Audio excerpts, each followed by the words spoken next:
Good morning বন্ধুরা। দেখো আজকে আমার কোনো কাজ হয়নি এখনো, বিছনে ফিসনে সব পড়ে রয়েছে, গুছাতে হবে। এ দেখো কত সুপুরি রয়েছে, বুনতে হবে।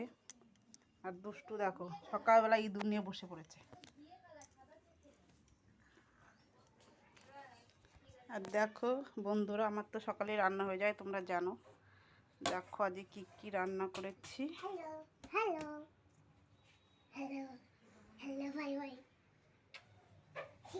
এই দেখো আমাদের কাচ্ছে টমেটো হয়েছিল, সেটাকে ভাজা করেছে সর্ষে দিয়ে। আর এদিকে দেখো লাল শাক ভাজা। আর এদিকে দেখো ইলিশ মাছ রেখেছিলাম, সেটা বেগুন দিয়ে পাতুরি করেছি।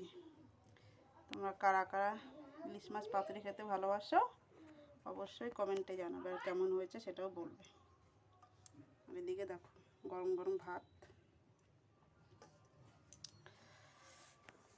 কেরম লাগলো ভিডিওটা অবশ্যই বলবে বন্ধুরা। টাটা।